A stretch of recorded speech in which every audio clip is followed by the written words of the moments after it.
If you're on a bridge and you find a bottle, you blow into it, and you think about the empty man. Oh, come on, Mandy. How old are you? Tell him the rest. On the first night, you hear him. And on the second night, you see him.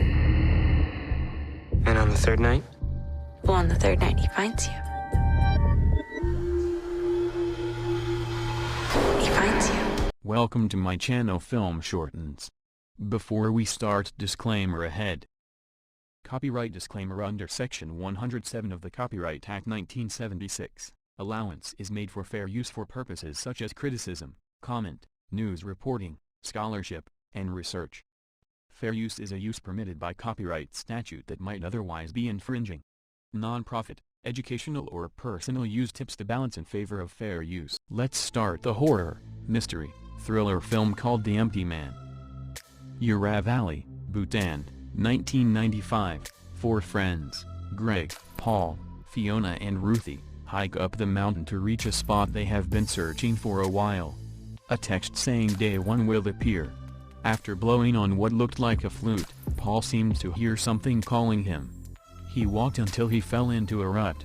Greg goes in to save him and finds Paul sitting in front of a strange skeleton while muttering something to himself. The skeleton seemed to move a bit, but Greg got Paul out just in time. Friends take Paul and discover a house nearby is empty, so they stay there for the time being. On the second day, Paul's condition did not seem to be improving as he lay in silence. Outside, Ruthie seemed to see a figure in the ongoing blizzard. When she stepped back, the figure matched her footsteps before starting to rush towards her, but she ran back inside and closed the door. When she heard a knock on the door outside, she continued to block the door until she heard Greg and Fiona. Ruthie asked if they had heard or seen anyone outside, but they denied it. When Ruthie fell asleep afterward, it seemed that Paul was whispering something in her ear. Day 3, Greg, Fiona and Ruthie take Paul with them as they continue their journey through the area. Ruthie seemed dazed until she pulled out a knife and stabbed Greg and Fiona, throwing their bodies over the edge of the cliff before throwing herself, leaving Paul alone as he simply blew on the flute. Jump to Missouri 2018, where former detective James Lombra works at a security store. He often hears a voice say, "Where were you?" because it's been a year since his wife Allison and son Henry died in a car crash. He frequently looks out for teenager Amanda Quat, as he is friends with her mother Nora. Amanda hasn't had a good relationship with Nora since her father passed away, so she sees James as a substitute character. Amanda seems to have escaped soon, and Nora asks James for help. They find a message written in blood in the mirror: "The empty man made me do it." After the official detective took up the case, James decided to do a little investigation of himself.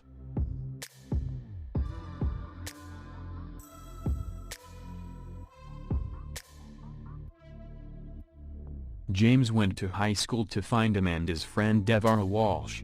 She sat in the car and tells him about a few days ago Amanda and her friends Brandon, Julian, Meyer, Lisa, Duncan were walking across the nearby bridge where Amanda decided to summon the empty man, an urban legend that takes 3 days to appear.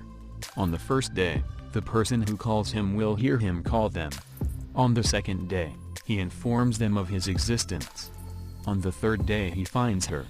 All teens have traditionally blown into bottles.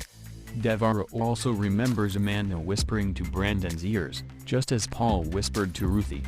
Devara thinks she saw an empty man in the woods before leaving James's car.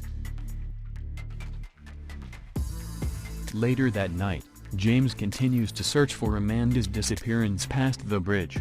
He finds the bottle they used and blows it in. James then descends a ladder leading under the bridge, where he encounters the hanged bodies of Brandon, Julian, Meyer, Lisa, and Duncan.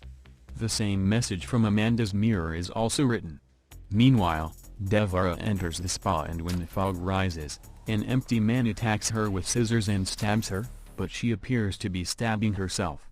Although officially sentenced to suicide, James found the situation too unnatural and unbelievable. It's the first day of James.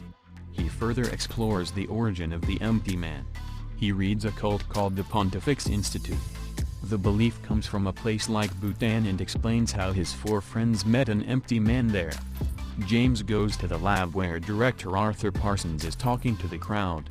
Afterwards, he then talks to James and references Empty Man, referring to him as an entity that provides his followers with what they desire as long as they do his bidding.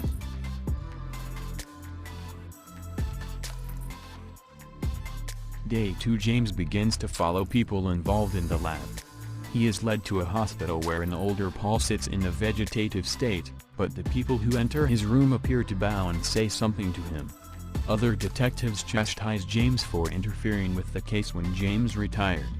He later visits Nora, who is still worried about his daughter. James asks her if Amanda knows that the two seem to be dating, but Nora says no. James is led to the woods, where he sees the entire cult hooded like Empty Man, stepping toward him closer and closer before they chase him. James runs into his car and escapes from the cult.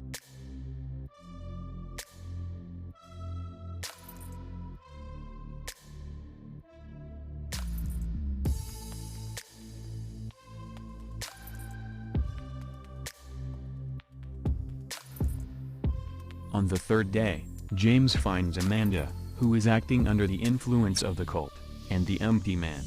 She explained to James that an empty man with nothing to lose or gain was the perfect vessel to convey the Empty Man's message. She started repeating "Where were you?" to James, as he is forced to relive the trauma that has haunted him. On the night that Allison and Henry were killed, he was having an affair with Nora. He blamed himself for not being there to stop it.